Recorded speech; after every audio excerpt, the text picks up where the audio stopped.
CapCut দিয়ে video editing করার জন্য প্রথমে আপনার মেশিন বা কম্পিউটারে ক্যাপকাটটাকে ডাউনলোড করতে হবে এবং সেটাকে ইনস্টল করতে হবে। সো আজকে আমি আপনাদেরকে দেখাবো আপনার পিসিতে বা কম্পিউটারে কিভাবে ক্যাপকাট ডাউনলোড করবেন এবং সেটাকে ইনস্টল করবেন। সো ফার্স্ট অফ অল প্রথমে আপনার ইন্টারনেট কানেকশনটা দিয়ে আপনার যে কোনো একটা ব্রাউজারে চলে যাবেন। ওকে, আমার গুগল ক্রোমে আসলাম, আসার পর এখানে লিখবেন হচ্ছে ক্যাপকাট ডাউনলোড লিখে ক্লিক করবেন। তো ক্লিক করার পর প্রথমে যে অফিসিয়াল ওয়েবসাইটটা আসবে ক্যাপকাটের, সেখানে আপনি ওপেন করবেন। এখানে আমি ক্লিক করলাম, ক্লিক করার পর সেটার ভিতরে আমি গেলাম। সো যাওয়ার পর এরকম এখানে আপনি একটা ঘুরে দেখতে পারেন, বাট ঘুরে দেখার দরকার নাই। এইখানে দেখেন এখানে লেখা আছে ডাউনলোড, অথবা আপনি যদি একটু নিচে স্ক্রল ডাউন করে আসেন তাহলে এখানে লেখা আছে download for free.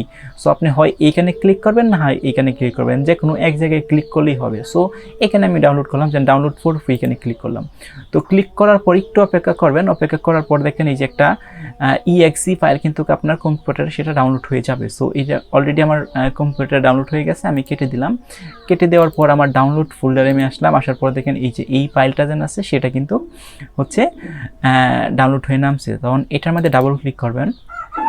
So double click করার পর এটা কিন্তু অটোমেটিকলি যে আপনার ক্যাপকাট যে সফটওয়্যারটা আছে সেটা কিন্তু ইনস্টল হওয়া শুরু করবে এবং এটা ডাউনলোড হবে। ডাউনলোড হওয়ার পর অটোমেটিকলি কিন্তু এটা ইনস্টল হয়ে যাবে। সো এখানে কিন্তু পার্সেন্টেজ শো করতেছে, দেখেন 1% মাত্র ডাউনলোড হয়েছে।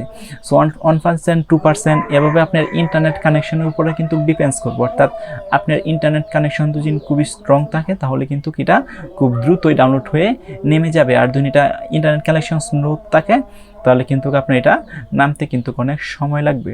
সো দেখেন আমার 6% অলরেডি ডাউনলোড হচ্ছে বা ডাউনলোড হয়ে নামতেছে। নামার পর সেটা কিন্তু অটোমেটিকলি ইনস্টল হয়ে আপনার পিসিতে কনফিগার হয়ে যাবে।